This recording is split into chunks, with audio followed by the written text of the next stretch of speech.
नमस्कार, CSK news में आप सभी दोस्तों का एक बार फिर से बहुत बहुत स्वागत है। दोस्तों, आज हो गया है 10 जुलाई, जो फटाफट बड़ी खबर निकल के आ रही है, एक करके जाने के। दरअसल देश भर में संक्रमितों के आंकड़े के लाइव स्टेटस के बारे में आपको बताएंगे। इस बीच बड़ी खबर निकल के आ रही है, भारत ने अब चीन के गलवान से निपटने के बाद नेपाल को करारा झटका दिया। विवादित नक्शे को किया खारिज, डिप्लोमेटिक नोट भेजकर विरोध के जताया है। जी हां, भारत की तरफ से बताएंगे, बड़ा बयान निकल के आया।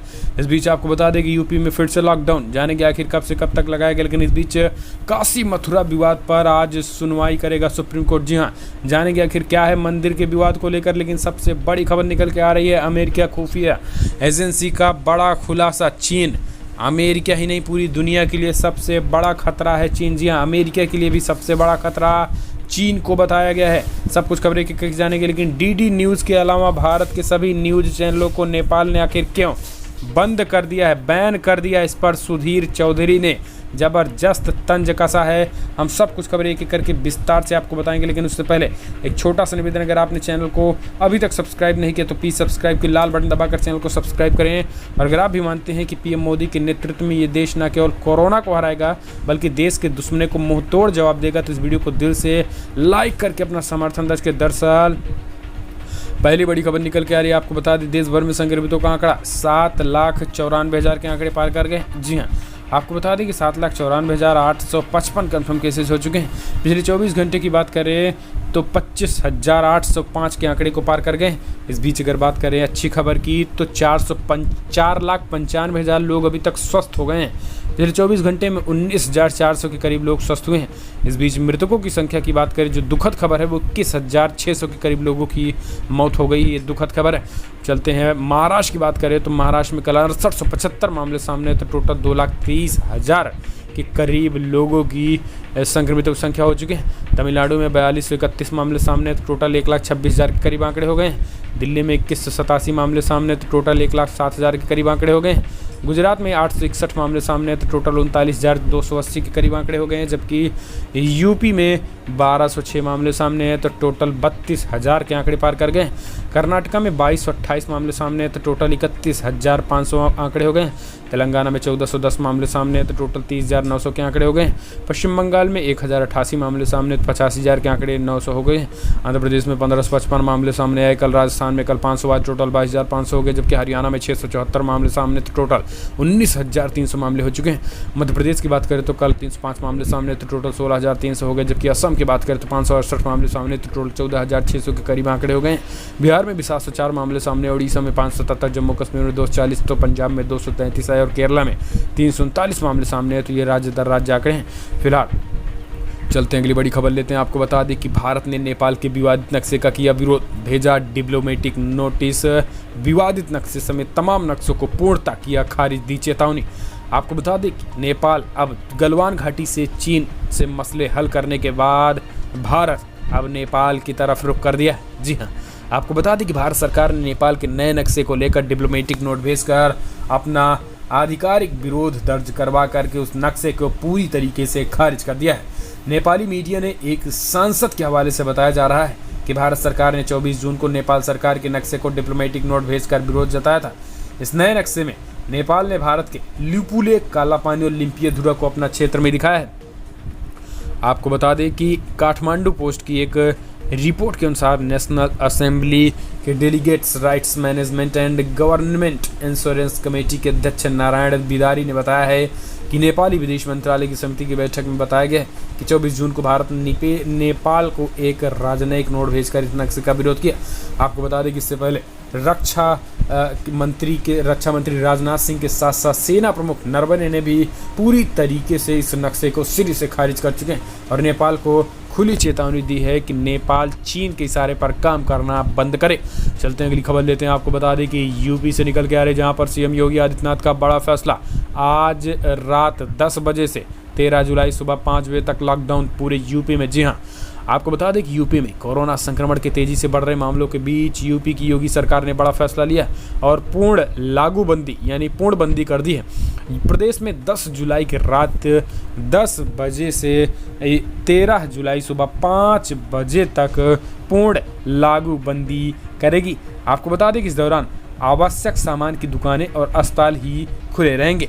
आपको बता दें, प्रदेश के मुख्य सचिव राजेंद्र तिवारी द्वारा जारी इस आदेश में बड़ा ऐलान किया गया है। तो आप समझिए कि 3 दिन लॉकडाउन रहेगा। फिलहाल चलते हैं अगली बड़ी खबर। आपको बता दें कि काशी मथुरा विवाद पर आज सुनवाई करेगा supreme court. Places of worship act की दी गई है चुनौती। आपको बता दें कि सभी धार्मिक स्थलों पर यथास्थिति बनाए रखने के कानून को चुनौती देने वाली याचिका शुक्रवार यानी आज सुप्रीम कोर्ट सुनवाई करेगा। विष्णुभद्र पुजारी की याचिका में पुरोहित महासंघ का कहना है कि ये कानून हिंदुओं के खिलाफ है। इससे रहते वो काशी मथुरा समेत उन पवित्र मंदिरों पर दावा नहीं कर सकते हैं जिनके ऊपर जबरन मस्जिद या ईदगाह बना दी गई है। साल 1991 में बनाए गए प्लेसेस ऑफ वर्शिप एक्ट की धारा 4 में सभी धार्मिक स्थलों की स्थिति 15 अगस्त 1947 वाला बनाए रखने की बात कही गई है। इसी को रद्द करने की मांग याचिका में की गई है। हालांकि अयोध्या विवाद को इस कानून से बाहर रखा गया था, लेकिन अब आपको बता दें कि अब इस पूरी तरीके से इस कानून को ही रद्द करने की सुप्रीम कोर्ट में याचिका दी गई और आज इसकी सुनवाई सुप्रीम कोर्ट करने वाला है। तो क्या आपको लग रहा है, क्या आप मानते हैं कि ऐसे कानून को रद्द किया जाना चाहिए और 1947 नहीं, जब से अपना इतिहास है तब से मंदिरों को देखा जाना चाहिए, या फिर नहीं? कमेंट के माध्यम से अपनी राय दें। हम चलते हैं अगली बड़ी खबर लेते हैं। आपको बता दें कि दुनिया की सबसे बड़ी जांच एजेंसी ने बताया अमेरिका के लिए सबसे बड़ा खतरा चीन बन चुका है। आपको बता दें कि लगातार चीन की दादागिरी न केवल पड़ोसी देशों के साथ है बल्कि दुनिया की सुपर पावर अमेरिका के साथ भी सीधे टकराने की स्थिति में बन चुका है। और यही कारण है कि आपको बता दें कि दुनिया की सबसे बड़ी जांच agency federal bureau of investigation FBI ने बताया है कि चीन अमेरिका के लिए सबसे बड़ा खतरा बन गया है। एजेंसी ने कहा है कि चीन वैश्विक महाशक्ति के रूप में खुद को स्थापित करने के लिए घेरी और दुर्भावनापूर्ण अभियान के जरिए परेशान कर रहे हैं। ये देश की सूचना और आर्थिक के लिए सबसे बड़ा खतरा बन गया है। कोरोना वायरस भी उन्हीं में से एक है जिसमें सुपर पावर अमेरिका को कमज़ोर करने की रणनीति का चीन का एक हिस्सा है। ये खुफिया एजेंसी के खुलासे के बाद अमेरिका के कान खड़े हो गए हैं। लेकिन आपको बता दें कि इस तरीके से अमेरिका को, जिस तरीके से अमेरिका बेफिक्र दिख रहा है, अगर यूं ही बेफिक्र रहा तो सुपर पावर का टैग छिन सकता है। हम चलते हैं अगली खबर लेते हैं। आपको बता दें कि नेपाल में DD न्यूज़ के अलावा सभी भारतीय न्यूज़ TV चैनलों के प्रसारण को रोक लगा दी है नेपाल की सरकार ने। जी हाँ, आपको बता दें कि नेपाल सरकार ने एक बड़ा फैसला लिया है। दरअसल नेपाल सरकार पूरी तरीके से अब बौखला चुकी है। मीडिया में लगातार नेपाल की जिस तरीके से सरकार की थू हो रही थी उसको देख नहीं पाया नेपाल। आपको बता दें कि नेपाल की तरफ से दावा किया गया है कि नेपाल जिस तरीके से TV चैनलों के प्रसारण पर रोक लगाई है, कहा जा रहा है कि नेपाल ने इसे लेकर कोई आधिकारिक आदेश नहीं जारी किया है, लेकिन नेपाल के केवल TV ऑपरेटर भारतीय न्यूज़ चैनलों का प्रसारण नहीं कर रहे हैं। नेपाल में बैन किए गए चैनलों में DD न्यूज़ को शामिल नहीं किया गया है। DD न्यूज़ के अलावा बाकी सभी चैनलों को पूरी तरीके से बैन कर दिया। जबकि नेपाल के एक सांसद का दावा है कि इसलिए इसको बैन किया गया है क्योंकि भारतीय मीडिया में नेपाल के प्रधानमंत्री और नेपाल को लेकर अपशब्द और गलत तथ्य पेश किए जा रहे थे और झूठ परोसे जा रहे थे।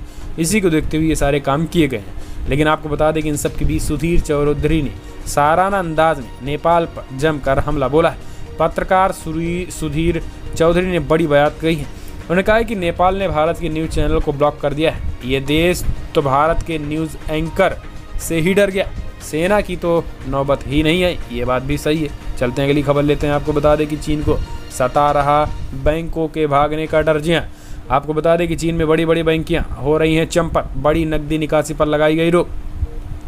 चीन में कोरोना के दोबारा पैर पसारने की खबरों के बीच अब वहां पर बैंक और अर्थव्यवस्था को लेकर हड़कंप मचा हुआ है। पीपल्स लिबरेशन ऑफ आर्मी एक तरफ जहां सैनिक पूरी दुनिया में अपने तहलका मचा रहे हैं और अपने गीदड़ भभकी चारों तरफ दे रहे हैं, लेकिन इस बीच अब चाइना अंदरूनी घिर चुका है और आर्थिक रूप से चाइना को बड़ा झटका लगने वाला है। दरअसल वहाँ की जो बैंकें हैं वो अब चंपत होने लगी हैं। वहाँ की बैंकों में बड़े पैमाने पर पैसा तो हो ही गया है और वहाँ पे पैसा तेज़ी के साथ न जाने क्यों निकलने भी शुरू हो गए। और इसी को देखते हुए अब कई ऐसी बैंक हैं जो अपने बोरिया बिस्तर समेट कर चीन से 1, 2, 3 होने वाले हैं। और इसी को देखते हुए अब चीन में पैसे की जमा निकासी पर भी रोक लगा दी गई। ऐसे में अर्थव्यवस्था चौपट होने के बड़े चांसेस चीन के लग रहे हैं। चलते हैं अगली खबर लेते हैं। आपको बता दें कि PPP-17 से भी पीछे हट रही है चीनी सेना।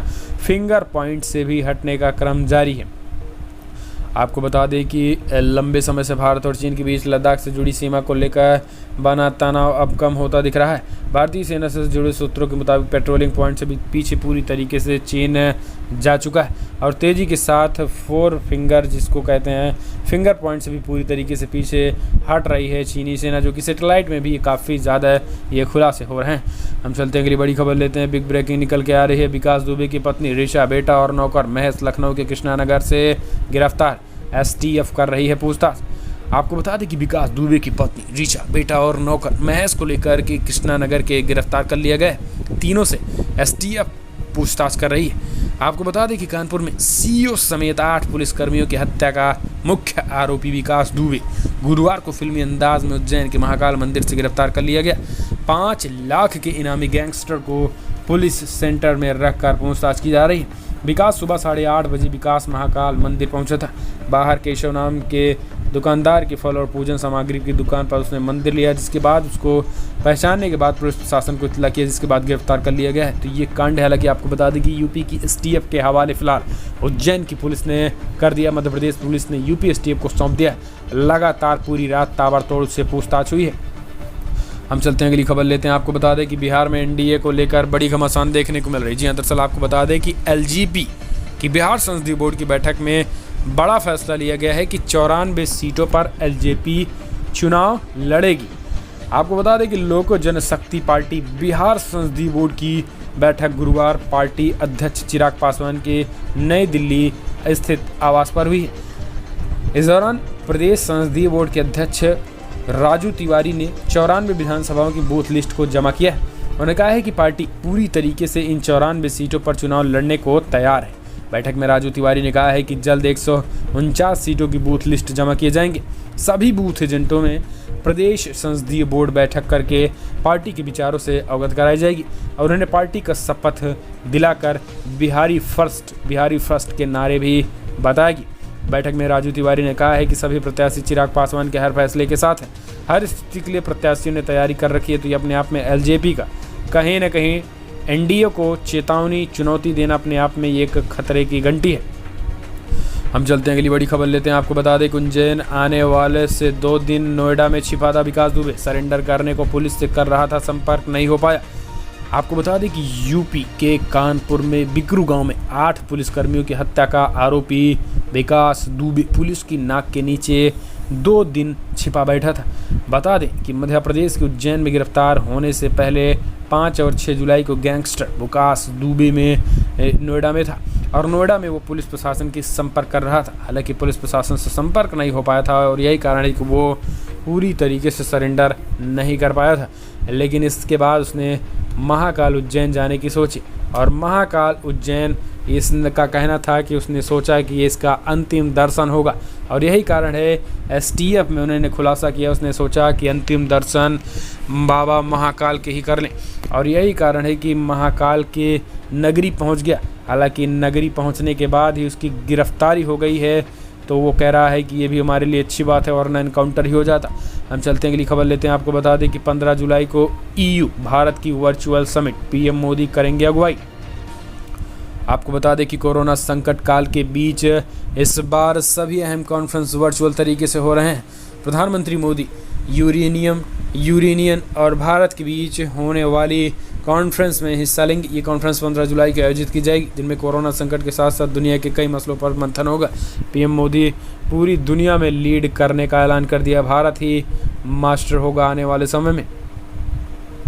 हम चलते हैं अगली बड़ी खबर लेते हैं। आपको बता दें बिग ब्रेकिंग, देश में रिकवरी रेट 62% से ज़्यादा। जल्द शुरू होंगे 2 स्वदेशी वैक्सीन के ट्रायल। स्वास्थ्य मंत्रालय का बड़ा ऐलान। आपको बता दें कि प्रेस वार्ता में स्वास्थ्य मंत्रालय के विशेष कार्यकारी अधिकारी ओएसडी राजेश भूषण ने कहा है कि हमारा देश दुनिया का सबसे ज़्यादा आबादी वाला दूसरा देश है। करीब 130 करोड़ की जनसंख्या होने के बावजूद भारत कोरोना वायरस को प्रभावित करने में सक्षम रहा है, प्रबंधित करने में सक्षम रहा है। अगर आप प्रति 10 लाख की आबादी पर कोरोना के मामलों को देखोगे तो अब भी दुनिया में सबसे कम है।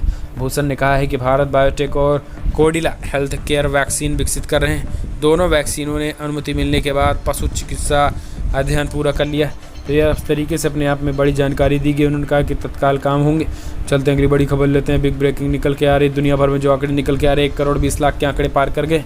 1 करोड़ 20 लाख 68 हज़ार कन्फर्म केसेस, तो मृतकों की संख्या 5 लाख 50 हज़ार को पार कर गई। इस बीच आपको बता दें कि यूनाइटेड स्टेट में अमेरिका में 31 लाख के आंकड़े पार कर गए।